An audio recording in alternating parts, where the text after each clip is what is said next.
তাহলে এই আয়াতে আমরা কি পেলাম? যে আল্লাহ আপনি দুবার আমাদেরকে মৃত্যু দান করেছেন, দুবার আপনি আমাদেরকে জীবন দান করেছেন। এই যে হায়াত এবং মউত দুইটা, এটা কি তিনটা বানানো যাবে? সব আলেমরা মিলে তিনটা বানান, কি পারবেন? তাহলে কেন বলা হচ্ছে যে এই যে আমাদের সমালোচনা, এর কারণ কি? যে এখন হাদিসে তো আছে, ভুরি ভুরি হাদিসে কবরে জীবিত করা হবে, সেওয়াল করা হবে, মারপিট করা হবে, ইত্যাদি করা হবে।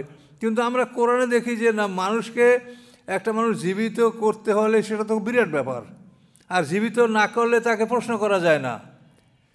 তাহলে আল্লাহ যে বললেন যে তোমাকে প্রত্যেকটা মানুষকে দুবার মৃত্যু দান করা হয়েছে, মৃত অবস্থায় রাখা হয়েছে, দুবার জীবন দান করা হয়েছে, তাহলে আপনি তৃতীয় জীবনটা আপনি কী করে প্রমাণ করবেন? এ তো কোরআনে নাই। কোরআনে আছে এই দুইটার কথা, মন কান নেকিরের কথা হাদিসে আছে। মানুষকে জীবিত করবে, মারবে, পিটাইবে, কবরে চাপ দেবে।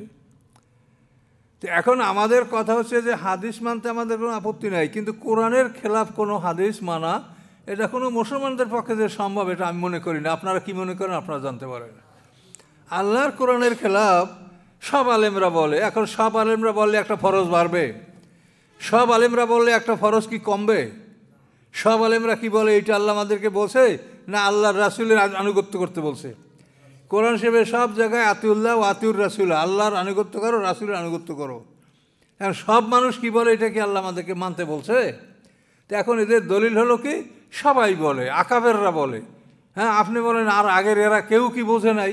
এখন এটার সব কী আছে? তো রাসূলকে ওই কথা বলা হয়েছে, হ্যাঁ মুহাম্মদ সাল্লাম তুমি যা কও, তোমার বাবাই বলে নাই, দাদাই বলে নাই, তাহই বলে নাই, তুমি এটা বলো।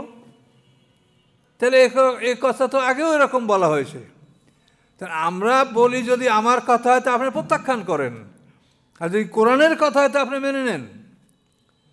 তাহলে কোরআনে এই কথা বলা আছে, তাহলে এখন এর সমাধান হলো মোমেন শব্দের অর্থ ইমানদার, বিশ্বাসী। তো এই সূরার মধ্যে একজন বিশেষ ইমানদারের কথা উল্লেখ আছে, আপনারা শুনতে পাবেন যথাস্থানে। এই ব্যক্তি হলো ফেরাউনের বংশধরদের মধ্যে একজন সম্ভ্রান্ত মানুষ। এবং মুসা আলাইহিস সালাম কিপ্তিকে হত্যা করার পরে যখন শহরে অস্থিরভাবে ঘোরাফেরা করতেছিলেন, তখন এই মোমেন দৌড়ে এসেই মুসা আলাইহিস সালাম বলছিলেন যে রাজদরবারে তোমার বিরুদ্ধে, তোমাকে হত্যা করার ষড়যন্ত্র চলছে, তুমি এই শহর থেকে বের হয়ে পড়ো। তো এই লোকটা হলো ফেরাউনের ঘনিষ্ঠতর ব্যক্তি। এই মোমেনের অনেকগুলি কথা এই কোরআনে আল্লাহ তাআলা স্থান দিয়েছেন। এখন কথাটা যাই হোক, আল্লাহ যদি কোরআনে স্থান দেন তো কোরআন আয়াত, তাহলে কোরআন। তো আমরা যথাস্থানে ওনার কথা শুনতে পাবো। এতটুকু পরিচয়, উনি হলেন ফেরাউনের একজন ঘনিষ্ঠ আত্মীয়, অত্যন্ত সম্ভ্রান্ত শক্তিশালী ব্যক্তি। তো তার নামে আল্লাহ তাআলা এই সূরাটা করেছেন, যেহেতু এই ব্যক্তি মুসা আলাইহিস সালামকে পরামর্শ দিয়েছিলেন যে তুমি শহর থেকে বের হয়ে পড়ো। আসুন আমরা আলোচনা করলে ভিতরে সব কিছু পাবো। আউযু বিল্লাহি মিনাশ শাইতানির রাজিম, বিসমিল্লাহির রহমানির রহিম। হামিম তানজিলুল কিতাবে মিনাল্লাহিল আজিজিল আলিম। হামিম এটা আয়াতে মুতাশাবিহাত, এর অর্থ আমরা জানি না। তানজিলুল কিতাবে অবতীর্ণ কিতাব, মিনাল্লাহ আল্লাহর পক্ষ থেকে, আল আজিজ যিনি পরাক্রমশালী, মহাক্ষমতার মালিক, আলিম এবং সব কিছু সম্পর্কে অবহিত, সেই আল্লাহর পক্ষ থেকে এই কোরআন যেটা আমাদের সামনে, এই কোরআন আল্লাহর পক্ষ থেকে অবতীর্ণ কোরআন। আল্লাহ তাআলা কেমন, তিনি কি, তার কতগুলো গুণ এখানে উল্লেখ করা হচ্ছে। গাফেরে জাম্বে, তিনি অপরাধ ক্ষমাকারী। গাফের ক্ষমাকারী, ইসমে ফাইলের শিখা গাফের, আর জাম্বে মানে অপরাধ। তিনি পাপ মোচনকারী, গুনাহ মাফকারী। কাবেলে তওবে, এবং তিনি তওবা গ্রহণকারী। শাদীদিল ইকাবে, এবং সাথে সাথে তিনি কঠিন শাস্তিদাতা। জিদ তাওলে, এবং সমস্ত কিছুর তিনি মালিক। তাওল মানে সম্প্রসারণ, অতিরিক্ত, অর্থাৎ সমস্ত বস্তু নিশ্চয় যা কিছু আছে এই সব কিছুর তিনি মালিক। জিত্তাউল, জিত্তাউল বলতে বিশ্বের সমস্ত কিছুর তিনি মালিক। সাদিদি লেখাবে তিনি কঠিন শাস্তিদাতা। জিত্তাউল প্রাচুর্যের মালিক। লা ইলাহা ইল্লাহুয়া, নাই কোনো ইলাহ তিনি ব্যতীত। এলাহিল মাসির, তার নিকটেই সকলের প্রত্যাবর্তন। চূড়ান্ত কথা, এই কথার মধ্যে কোনো দুর্বলতা নয়, সন্দেহ নয়, এটা সবই সত্য। কি বলেছেন আল্লাহ? তিনি গাফেরে জাম্বে, অপরাধ ক্ষমাকারী, কাবেরে তবে, তবা গ্রহণকারী, সাদিদিল কাবে, কঠিন শাস্তিদাতা, জিত্তাউলে প্রাচুর্যের মালিক, লা ইলাহা ইল্লাহুয়া, নাই কোনো ইলাহ তিনি ব্যতীত, ইলাহিল মাসির, সকলের প্রত্যাবর্তন তার কাছে। আমরা সবাই তার কাছে উপস্থিত হব, কেউ অবশিষ্ট থাকবে না, সবাই আমরা আল্লাহর কাছে উপস্থিত হব। মৃত্যুর পরে আমাদেরকে কঠিনভাবে সুরক্ষা দেওয়া হচ্ছে। ইল্লিন সিজিন, সেখানে আমাদের আমলনামা, আমাদের আত্মা সংরক্ষণ করা হচ্ছে। আর মাটিতে আমাদের মাটির দেহ, এটা মাটির সাথে এটা সম্পর্ক, কেউ গোটাও থাকতে পারে, কেউ মাটির সাথে মিশেও যেতে পারে। যাই হোক, দেহ পানি, মাটি, আগুন, বাতাসের দেহ, এর স্থান হলো মৃত্যুর পরে মাটি। আর ওই চারটা, নফসে মুতমাইন্না, নফসে লাওয়ামা, নফসে আমরা রূহ, এটার স্থান হলো ইল্লিন অথবা সিজিন। এ হলো অবস্থা, কিয়ামত পর্যন্ত এই অবস্থা চলতে থাকবে। মায়ু জাদিলু ফি আয়াতিল্লাহ ইল্লাল্লাযিনা কাফারু, আল্লাহ বলেন তর্ক করে না আমার আয়াত সম্বন্ধে, ফি আয়াতিল্লাহ, আল্লাহর আয়াতের বিষয়, আল্লাহর আয়াত সম্পর্কে তর্ক করে না, ব্যতীত সে, ইল্লাল্লাযিনা, ব্যতীত তারা, কাফারু, যারা কাফের, যারা অবিশ্বাসী। অবিশ্বাসী ছাড়া কেউ আল্লাহর আয়াতের বিষয়ে তর্কে লিপ্ত হয় না, শোনে এবং চুপ করে থাকে। ফালা ইয়াগরুরকা তাকাল্লুবুম ফিল বিলাদ, হে রাসূল আপনি যেন ধোকায় পতিত না হন, আপনাকে যেন ধোকা না দেয় তাদের বিচরণ শহরের মধ্যে। শহরের মধ্যে তারা যে বিচরণ করে, অহংকার সহকারে, জাঁকজমক সহকারে, অনেক কিছু ব্যয় করে, অনেক কিছু খরিদ করে, তো এই যে শহরে তাদের বিচরণ, তো এটা যেন আপনাকে একটা প্রবঞ্চনার মধ্যে না ফেলে, মনে যেন আপনার সন্দেহ সৃষ্টি না হয় যে এরা আল্লাহর রহমত প্রাপ্ত, এদেরকে আল্লাহ ভালোবাসেন, এই ধরনের কোনো চিন্তা যেন আপনার মনে উদয় না হয়। তার কারণ আল্লাহ তাআলা বলে দিয়েছেন যে আমি কাফেরদেরকে একটু বেশি দেই। সূরা যুখরুফে আল্লাহ বলছেন সমস্ত মানুষ কাফের হয়ে যাবে, এই সম্ভাবনা না থাকলে রহমানের সাথে যারা কুফরি করে তাদের বাড়ি ঘর, দরজা, সিঁড়ি, সাদ, আসবাবপত্র আমি সব যুখরুফ আর সোনার উপর দিয়ে বানাই দিতাম, যেহেতু মরার পরে তারা কিছু পাবে না। তা আল্লাহ বলেন এটা আমি এই জন্য করি না যে এটা করে দিলে হয়তো সব মানুষই কাফের হয়ে যাবে, মনে কাফের হইলেই তো সব পাওয়া যায়, তাহলে আমরা মুমিন হইয়া কষ্ট করব কেন? এই জন্য আল্লাহ বলেন যে আমি কাফেরদের বাড়িঘর সোনার উপর দিয়া করে দেই না, কিন্তু আমার মনে চায়। সেই জন্য এখানেও আল্লাহ ওই ধরনের কথাই বললেন যে কাফেরদের শহরে বিচরণ, তাদের দেখেন যে তারা ভালো ভালো গাড়িতে আসছে, ভালো ভালো বাজার করছে, ভালো ভালো সব কিছু করছে, এটা দেখে যেন মনে কোনো দুর্বলতা সৃষ্টি না হয় যে এরা বোধ হয় আল্লাহর রহমত প্রাপ্ত। না, এরা হলো এক বেলার মেহমান, দ্বিতীয় বেলা এদের আর কিছু নাই। এই জন্য এক বেলার মেহমান, তো আল্লাহ একটু ভালো খাওয়াইয়ে বিদায় দিচ্ছে। আর মোমেনরা তো অনন্তকালের জন্য মেহমানদারি পাবে।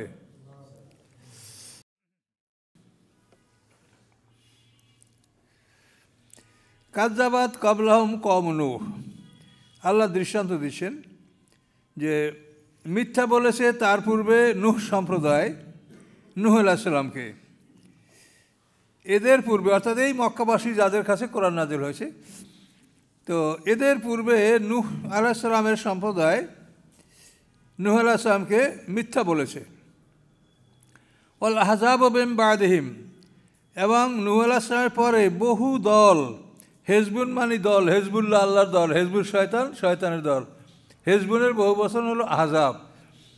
তাদের মানে ওয়াল আহজাব মিন বাদিহিম, এবং নূহ আলাইহিস সালামের পরে বহু দল এমন গেছে যারা পয়গম্বরকে অস্বীকার করেছে। নূহ আলাইহিস সালামের পরেই তো আদ, সামুদ, জাদিস, তাসম, আসহাবে আইকা, কওমে তুব্বা, এ তো সবই মুসা আলাইহিস সালামের মানে নূহ আলাইহিস সালামের পরের সম্প্রদায়। এরকম হতে হতে ঈসা আলাইহিস সালাম পর্যন্ত। ওয়াল আহজাব মিন বাদিহিম, আর বহু সম্প্রদায় নূহ আলাইহিস সালামের পরে নবীকে অস্বীকার করেছে।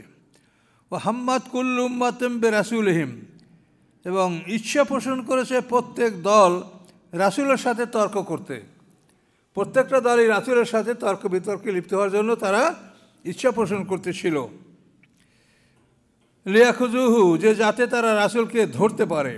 ও জাদালু বিল বাতিল, এবং মিথ্যা নিয়ে তার সাথে বিতর্ক করতে পারে। রসুলকে পাকড়াও করবে, মিথ্যা নিয়ে রসুলকে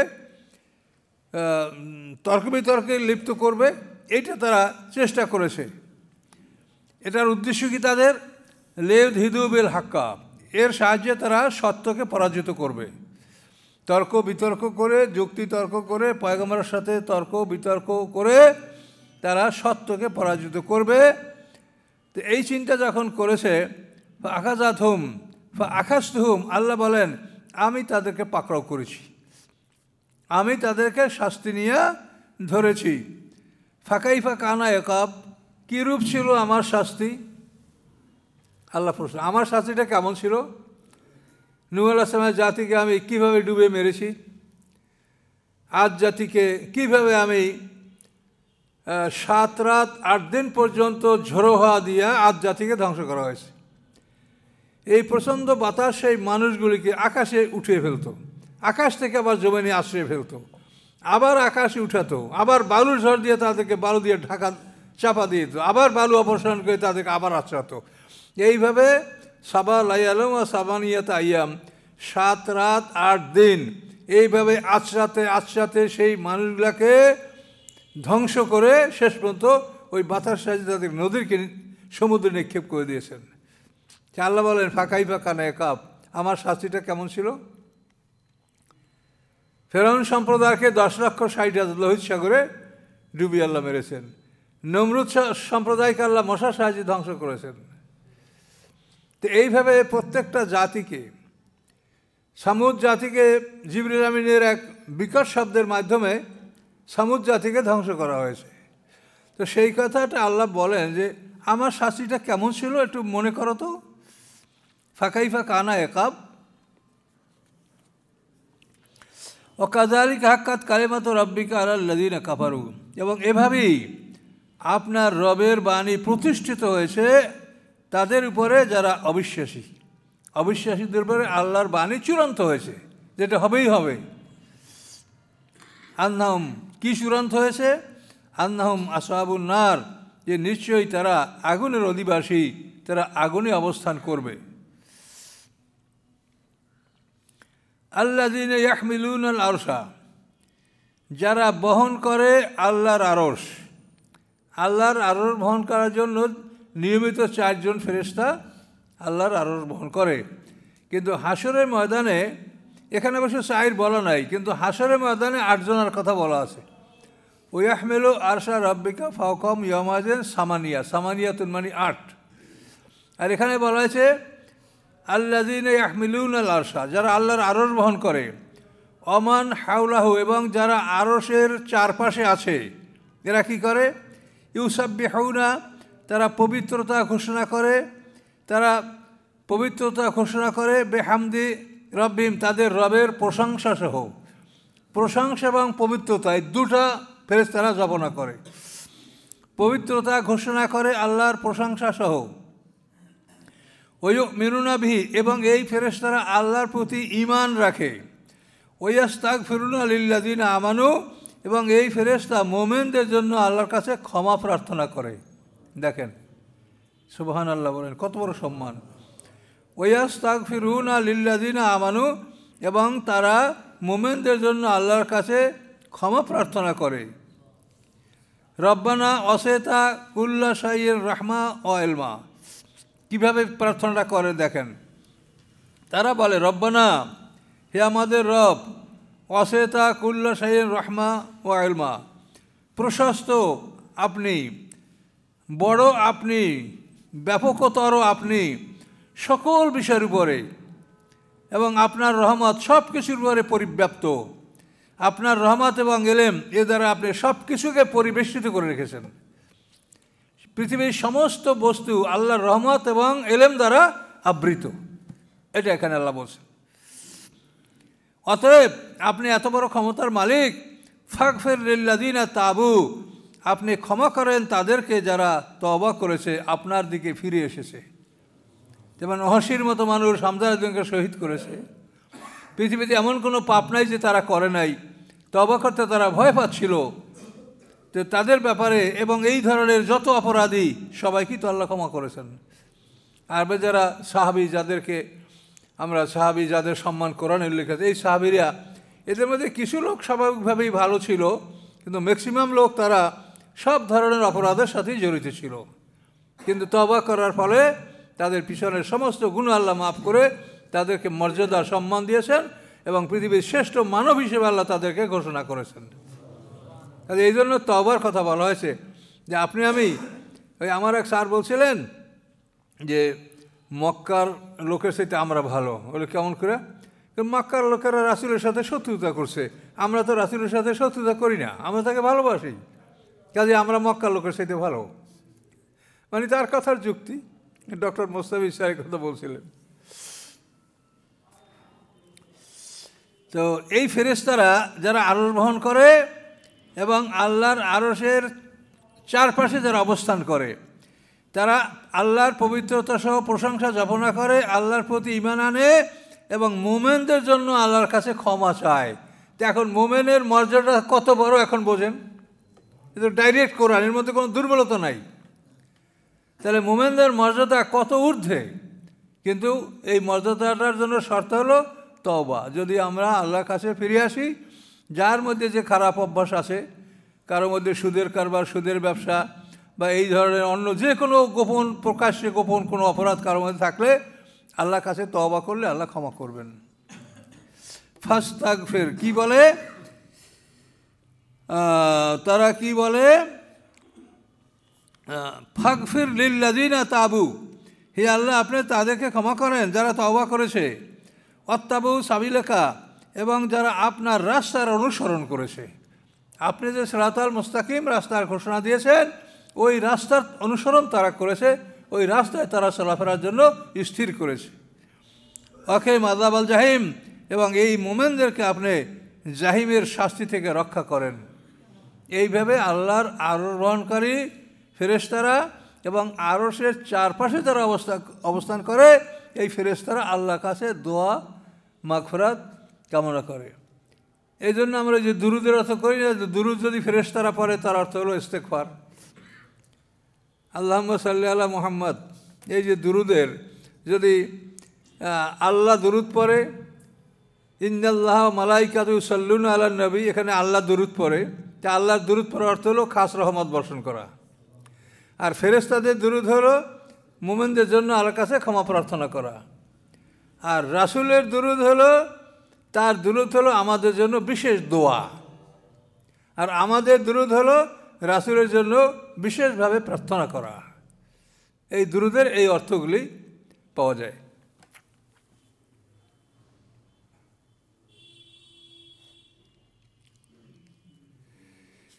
আচ্ছা, ফাগফির লিল্লাযিনা তাবু ওয়াত্তাবু সাবিলাক, এবং তারা আপনার রাস্তার অনুকরণ করে, ওয়াকিম আযাবাল জাহিম, তাদেরকে জাহিমের শাস্তি থেকে আপনি রক্ষা করুন। রব্বানা, ফেরেশতাদের দোয়া শেষ হয়নি। রব্বানা, হে আমাদের রব, ও আদখিলহুম জান্নাতে আদেন, তাদেরকে জান্নাতে আদনে প্রবেশ করান। ইডেন গার্ডেন, জান্নাত ও আদন, চিরস্থায়ী বাগান। আদেন শব্দের অর্থ চিরস্থায়ী। ফেরেশতারা আরও দোয়া করে, হে আমাদের রব, ও আদখিলহুম, আপনি প্রবেশ করান তাদেরকে জান্নাতে আদেন, চিরস্থায়ী জান্নাতে। কোন জান্নাত? আল্লাতি ওয়া'আদতাহুম, যে জান্নাতের প্রতিশ্রুতি আপনি তাদেরকে দিয়েছেন। আপনার কোরআনের মাধ্যমে মুমিনদেরকে যে জান্নাতে আদনের প্রতিশ্রুতি দিয়েছেন, সেই জান্নাতে আপনি তাদেরকে প্রবেশ করান। এইভাবে ফেরেশতারা, আল্লাহর আরশ বহনকারী ফেরেশতারা দোয়া করতে থাকে।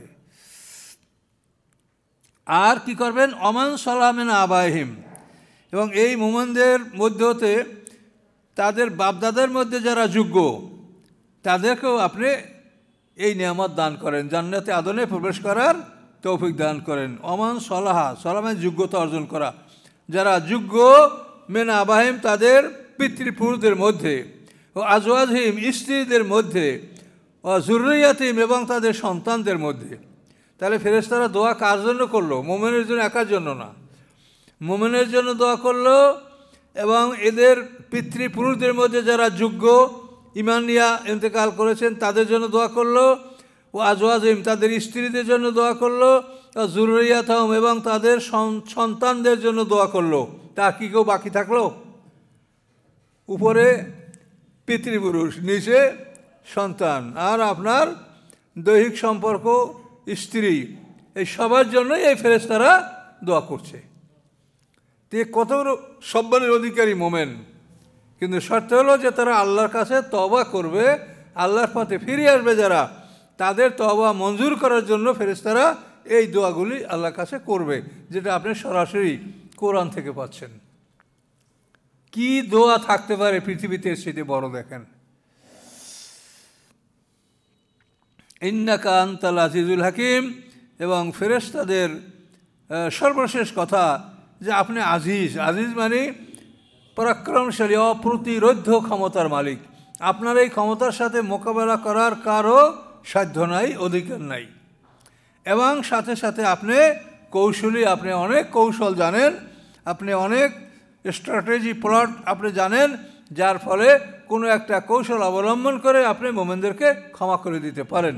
ফেরেশতারা এই দোয়া আল্লাহর কাছে করেন। তাহলে মোমেন বড়ই এক সম্মানের বস্তু। কিন্তু দেখেন,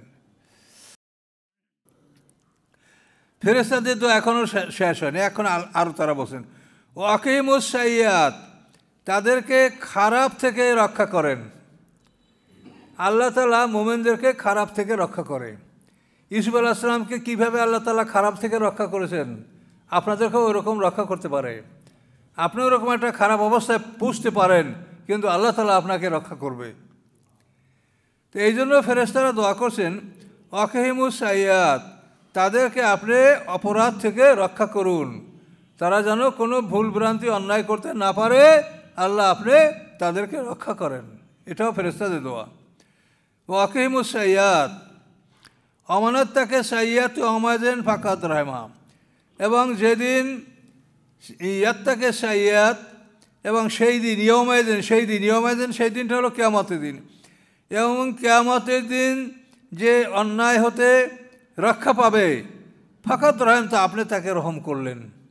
কিয়ামতের দিন অন্যায় থেকে রক্ষা পাবে, হে আল্লাহ আপনি তাকে রক্ষা করলেন। এটা হলো আপনার বড় দয়া। ফাকাত রহেমতা, আপনি তার প্রতি রহম করলেন, দয়া করলেন। কার প্রতি? যে পরকালের অনিষ্ট থেকে যে নিজেকে রক্ষা করতে পারছে বা নিজে রক্ষা পাবে তাকে। ও জালিকা হল ফাউজুল আজিম, এবং পরকালে এই অনিষ্ট থেকে, খারাপ থেকে মুক্তি পাওয়া, এটা সবচাইতে বড় জয়যুক্ততা, সবচাইতে বড় কামিয়াবি। ইন্নাল্লাযীনা কাফারু, যারা অবিশ্বাস করে, নিশ্চয়ই যারা অবিশ্বাস করে, ইউনাদুনা, তাদেরকে হাসরের ময়দানে ডাক দেওয়া হবে, ডাক দিয়ে বলা হবে লা মাকতুল্লাহ আকবর বা মাকতিকুম, আল্লাহর অসন্তুষ্টি বড় তোমাদের অসন্তুষ্টির তুলনায়। যখন তোমরা নিজেরা অসন্তুষ্ট হতে কখন? ইস্তুদাউন আল ঈমান, যখন তোমাদেরকে ঈমানের দিকে ডাকা হতো, ফাতাকফুরুন, তখন তোমরা কুফরি করতে, অবিশ্বাস করতে। তো তোমাদেরকে ঈমানের প্রতি যখন ডাকা হতো তখন তোমরা অসন্তুষ্ট হতে এবং কুফরি করতে। এখন তোমরা যে অসন্তুষ্টি তোমাদের মধ্যে ছিল, আল্লাহর অসন্তুষ্টিটা তার চাইতে বড়। তোমাদেরকে ঈমানের জন্য ডাকছে, তোমরা অসন্তুষ্ট, কিন্তু আল্লাহর অসন্তুষ্টি তোমাদের অসন্তুষ্টির চাইতে আরও বড় অসন্তুষ্টি আল্লাহর। আল্লাহ বেশি রকম অসন্তুষ্ট হয়েছেন তোমাদের উপরে। তো এইভাবে যখন তাদেরকে বলা হবে যে তোমরা তোমাদেরকে ঈমানের প্রতি ডাকা হয়েছিল, তখন তোমরা একটা খারাপ মনে করছো, অসন্তুষ্ট হয়েছো। কাজেই তোমাদের অসন্তুষ্টি চাইতে আল্লাহর অসন্তুষ্টি আরও অনেক বড়, সে বেশি রকম তোমাদের উপর অসন্তুষ্ট হয়েছে এবং তোমাদের জন্য শাস্তির আদেশ তিনি দিয়েছেন। এই ঘোষণা যখন দেওয়া হবে তখন তারা বলবে তখন তারা বলবে রব্বানা, হে আমাদের রব, আমাত্তা নাসনাতাইনে ওয়াহাইতা নাসনাতাইনে, হে আমাদের রব, আপনি আমাদেরকে দুবার মৃত্যুদান করেছেন, ওয়াহাইতা নাসনাতাইনে, এবং দুবার আপনি আমাদেরকে জীবন দান করেছেন। ফায়তারাফনা বিযুনুবিনা, অতএব আমরা স্বীকার করলাম আমাদের অপরাধগুলি। ফাহাল ইলা খুরুজিম মিন সাবিল, বলুন যে বের হওয়ার কোনো পথ আছে কি? তো এই যে কোরআন আয়াত, এটা কিন্তু ফরিয়াদটা কাফেরদের, কিন্তু এটা যখন আল্লাহ কোরআনে তুলে দিয়েছে তখন আল্লাহর আয়াত। কথা বুঝতে পারছেন? এই কথাগুলো কাফেররা বলবে জাহান্নামে শাস্তি ভোগ করার সময়, কিন্তু তাদের এই কথাটা যখন আল্লাহ কোরআনে তুলে দিলেন তখন কোরআনের আয়াত, কোনো সন্দেহ নাই। তাহলে এই আয়াতে আমরা কি পেলাম? যে আল্লাহ আপনি দুবার আমাদেরকে মৃত্যু দান করেছেন, দুবার আপনি আমাদেরকে জীবন দান করেছেন।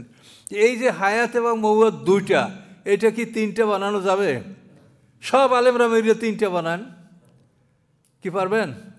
তাহলে কেন বলা হচ্ছে যে এই যে আমাদের সমালোচনা, এর কারণ কি?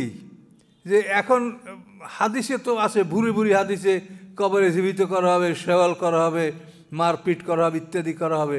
কিন্তু আমরা কোরআনে দেখি যে না, মানুষকে একটা মানুষ জীবিত করতে হলে সেটা তো বিরাট ব্যাপার, আর জীবিত না করলে তাকে প্রশ্ন করা যায় না।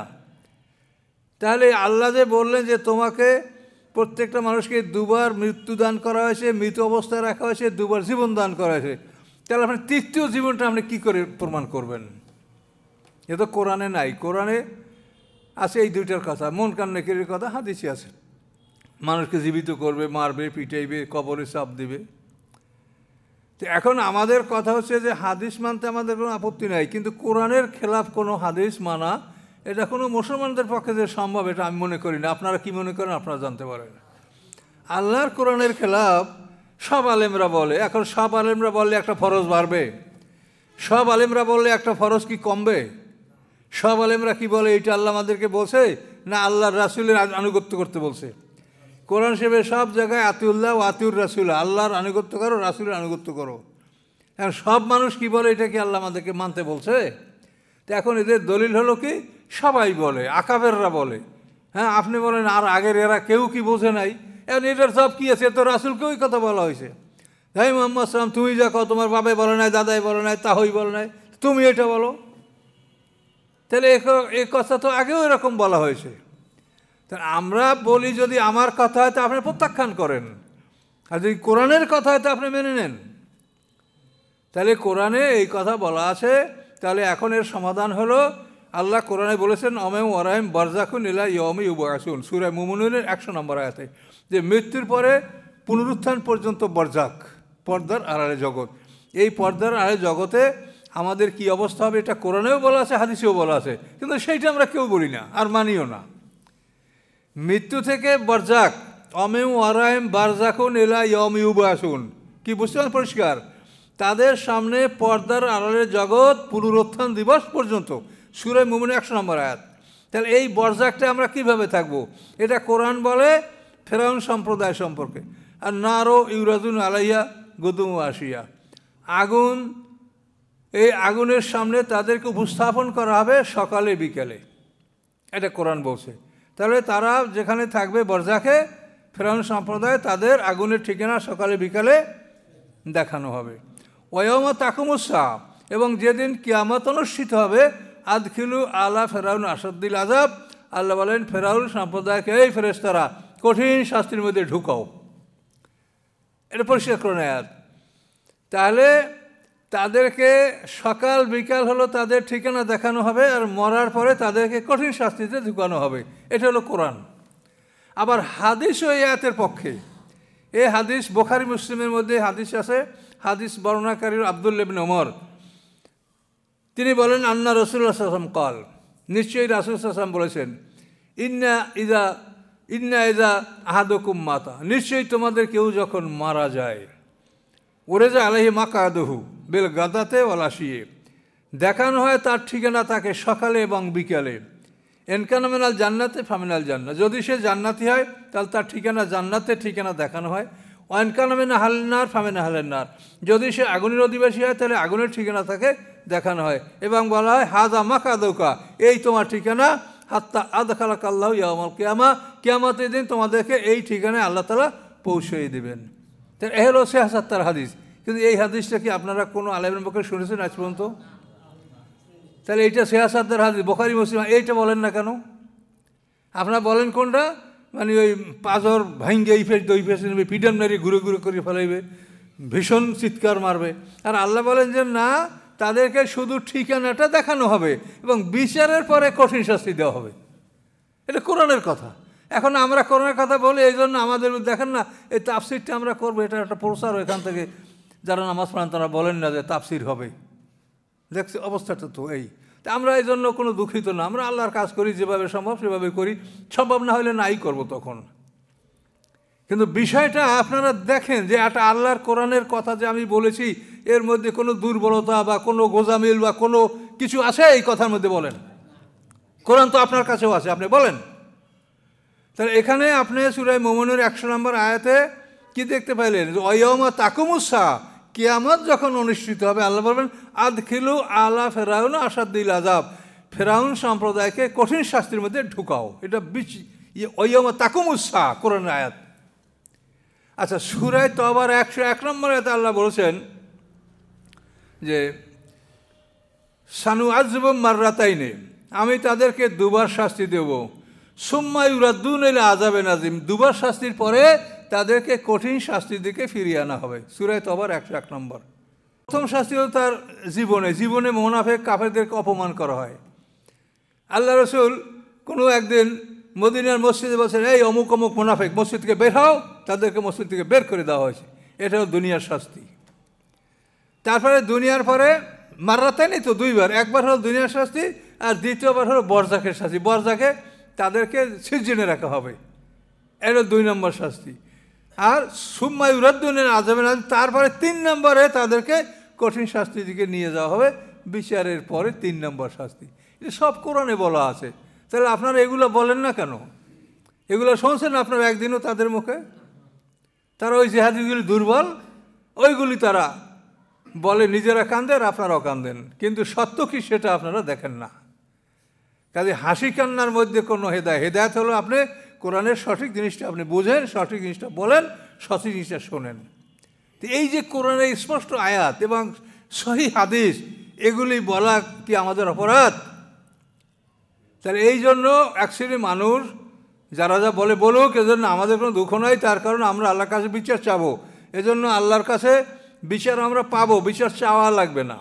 আমি বলবো না যে আল্লাহ তাদের বিচার করেন, আমি না বলার আগেই আল্লাহ তাআলা তিনি ন্যায় বিচারক, তিনি রেকর্ড করে রেখেছেন ফেরেশতা দ্বারা। আমরা কি বলছি? আল্লাহ বিচার করবেন। বিচারের জন্য আল্লাহর কাছে বিচার চাবেন না, চাওয়ার দরকার নাই। শুধু বলবেন যে আল্লাহ আপনি আমাকে ধৈর্য ধারণ করার তৌফিক দেন, এটা বলবেন। চাইতে হবে না, চাবেন কেন? আল্লাহ তো রেকর্ড করে রাখছে, সাক্ষী টাক্ষী যা লাগবে সব সহই রেকর্ড আছে আল্লাহর কাছে। এজন্য বিচার আপনাকে চাইতে হবে না, এমনিই আল্লাহ তাআলা বিচার করবেন। আপনি আল্লাহর কাছে ধৈর্যের জন্য প্রার্থনা করবেন। তাহলে এখন এই জিনিসটা স্পষ্ট বুঝলেন কি না? 11 নম্বর আয়াতে রব্বানা আমাত্তা নাসনাতাইনে ওয়াহিয়াইতা নাসনাতাইনে, হ্যাঁ আমাদের রব, দুবার আপনি আমাকে মৃত অবস্থায় রেখেছেন, দুবার আপনি আমাকে জীবন দান করেছেন, অতএব আমি আমার সমস্ত অপরাধ স্বীকার করলাম। ফাল এলা খুরুজুম মিন সাবিল, বের হওয়ার কি কোনো রাস্তা আছে? এখন এই হায়াত এবং মওয়াতকে আপনি 3 বানাতে পারবেন না। যদি বানান তাহলে আপনি ঈমান থেকে আউট হয়ে যাবেন, যেহেতু কোরআনের সাথে আপনি, তাহলে আপনি এই চ্যালেঞ্জ করতেছেন। আল্লাহ কোরআন বলছে 2 আর আপনি বলবেন 3, তা আপনার ঈমানই থাকবে না। কাজে এই জন্য এইসব বিষয়গুলি যারা কোরআন গবেষণা করে এটা তাদের কাছেই ধরা পড়বে। আর যারা কোরআন গবেষণা করে না, কোরআন শুধু ফজিলতের জন্য পরে এরপরে হাদিস দিয়ে ওয়াজ করে, তাদের কাছে এই ভুল ধরা পড়বে না। কাজে বেহেশতে খুব কম লোক যাবে। আর তা আল্লাহ কোরআনে বলেই দিয়েছে, আলেমের বড় দলটা জালেম, দ্বিতীয় দলটা মধ্যমপন্থী, তৃতীয় দলটা সৎকর্মে অগ্রগামী। এটা তো স্পষ্ট করে আয়াত, সূরা ফাতিরের 32 নম্বর আয়াত। কাজে এজন্য আপনারা এই বিষয়গুলি সম্পর্কে কারোর সাথে তর্ক বিতর্কে লিপ্ত হওয়ার দরকার নাই। এগুলি শোনার মানুষ পৃথিবীর লক্ষ লক্ষ মানুষ আছে যারা শুনবে। কি আছে কিনা নাই? তাহলে এখনও আপনার এখানে যদি 100 লোক না হয়, কিন্তু আপনি দেখেন আসলে গড়ে এই কথাটা শোনার মতো লক্ষ লক্ষ লোক পৃথিবীতে আছে। কাজে এটার দিয়ে মনে সান্ত্বনা নেন যে আমাদের এই কথা বা আমাদের সমর্থক পৃথিবীতে লক্ষ লক্ষ আছে। তো এখন সবাই করবে না, আর সবাই ভেসতে যাবে না, জান্নাত জাম ওটাই ভরবে। এটা আল্লাহর বিধান, আল্লাহর ঘোষণা। তো এখন এ বিষয়ে আর আজকে সামনে যাব না, সামনে এতটুকু মনে রাখেন, যেগুলো বলছি এগুলো মনে করতে করতে জপনা করতে করতে যাবেন, তাহলে আপনার মনের মধ্যে স্থায়ী হবে এগুলো।